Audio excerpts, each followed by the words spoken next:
Welcome to The Explainer. Today, we're diving into something that is absolutely crucial but so often overlooked, navigating a hypermobile pregnancy. We're talking specifically about hypermobile Ehlers-Danlos syndrome, or hEDS, and hypermobility spectrum disorders. If you or maybe someone you love is walking this path right now, you already know the standard run-of-the-mill pregnancy advice. Yeah, it just doesn't always cut it. So our goal today is to take some really complex, newly established clinical guidelines and turn them into highly actionable, everyday strategies just for you. So let's kick things off with a pretty fundamental question. Why exactly does pregnancy feel so radically different when you have joint hypermobility? Well, we're going to explore exactly why the natural, beautiful transformations of pregnancy can actually be a whole lot more complex when you have underlying connective tissue fragility.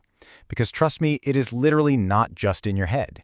There are very real biomechanical and physiological shifts going on here that demand a specialized approach. Think about the hormone relaxin. In a typical pregnancy, relaxin is doing a great job, right? It relaxes the pelvic ligaments to prep your body for childbirth. But for someone with hEDS or HSD, relaxin is kind of an invisible troublemaker. It's further loosening connective tissues that are already super fragile, so your baseline joint laxity is suddenly amplified. It's like turning the dial up to 10 on instability, paving the way for a whole cascade of multisystemic symptoms. Okay, so here's our playbook for today. We're breaking this down into 5 manageable pieces: managing POTS and dysautonomia, navigating MCAS triggers, tackling common gastrointestinal issues, focusing on physical therapy and joint stability, and finally, building your ultimate multidisciplinary care team.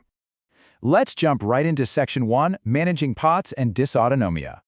Did you know that up to 80% of folks with hEDS or HSD experience cardiovascular shifts? We're talking about Postural Orthostatic Tachycardia syndrome, or POTS, which really messes with blood volume and heart rate. In the first trimester, things like hyperemesis and dehydration can cause massive flare-ups. You know, that racing heart, the dizziness. But here is the fascinating part. As the pregnancy progresses, nature actually gives you a built-in offset called hemodilution. Basically, your body's blood volume naturally expands for the baby, and that extra volume can actually improve those frustrating early pregnancy POTS symptoms.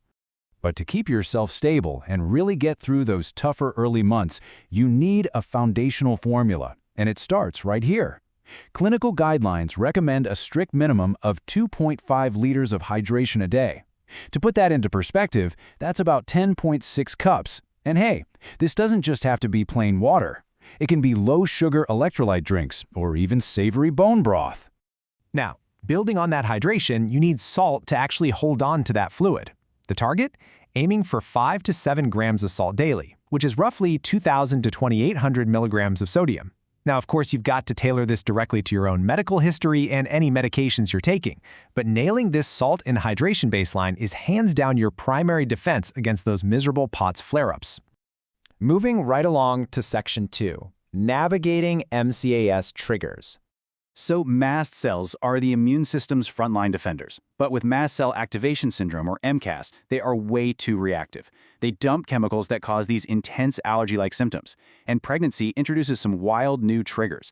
These cells can be set off by the sheer physical stress and those massive hormonal roller coasters of childbearing. And it doesn't stop there. Things like breast or chest feeding, or even sexual intercourse can suddenly provoke hives, flushing, insane itching, or asthma exacerbations. The hormonal shifts basically scramble your mast cell function, leading to what a lot of patients describe as crushing brain fog and out-of-the-blue allergic reactions. The absolute key here, empowerment through preparation. You really must follow these specialized medical evaluation steps. Getting a baseline complete blood count and immunoglobulin levels is step number 1. From there, you and your immunologist can set up pre-medication and pre-hydration protocols to stop reactions before they even start, and finally, creating a personalized acute symptom action plan for severe events like anaphylaxis. It's totally non-negotiable for a safe delivery and postpartum period. All right, on to Section 3, Tackling common gastrointestinal issues. Think about your digestive tract for a second. It's largely smooth muscle and connective tissue, which means it takes a direct hit from hED's connective tissue laxity. The unavoidable hormonal shifts of pregnancy frequently make a condition called gastroparesis, which is delayed stomach emptying, so much worse. Because the gut gets so sluggish, patients often see a huge spike in small intestinal bacterial overgrowth, or SIBO, not to mention severe reflux and constipation. This makes absorbing nutrients a major daily struggle, right when your body is screening for more nutrition to grow a baby. But the good news is you can totally take back control of your GI health with some highly actionable adjustments. First, try pureeing or chopping fiber-rich foods. It makes them so much easier for a sluggish gut to process. Second, switch up your routine to small, frequent meals. If you're dealing with severe reflux, clinical guidelines actually suggest using sodium alginate capsules. Oh, and here is a pro tip for your sleeping setup. Elevate the head of your bed by putting solid risers under the frame's top legs.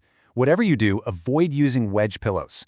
They just bend your torso and shove more pressure right onto your stomach, which totally defeats the purpose.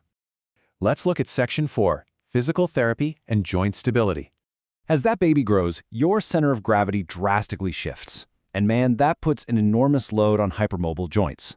We're talking a high risk of pelvic girdle pain, hip subluxations, and a seriously increased risk of falling.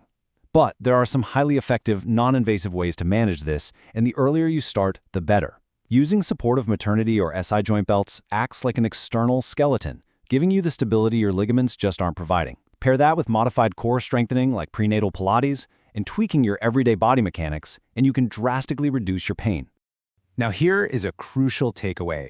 Connective tissue laxity means aggressive joint manipulation can actually be harmful. The clinical guidelines are super clear on this point.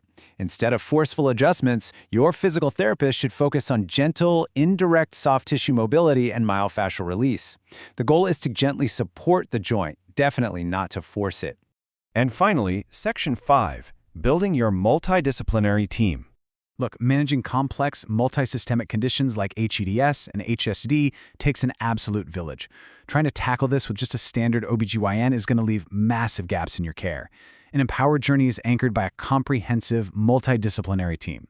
You need an obstetrician or midwife who truly gets tissue fragility. You need PTs for your joints, dietitians to help navigate those tricky GI complications, an immunologist for MCAS, and crucially, an anesthesiologist. Why? Because hypermobile patients often process local anesthesia very differently, so you absolutely need a pre-planned pain management strategy for delivery. And let's not forget mental health professionals. Navigating chronic pain while pregnant is exhausting. Your mental well-being needs just as much care as your physical body. All of this represents a massive, game-changing shift in the medical landscape. Thanks to open, collaboratively designed guidelines published in journals like PLOS ONE, the historical mystery and guesswork surrounding hypermobile pregnancy are finally being replaced by validated, actionable science. You don't have to wing it anymore. There are concrete protocols for your care. And to put it into perspective, the strategies we've unpacked today come from an exhaustive screening of over 1 million data points across global databases.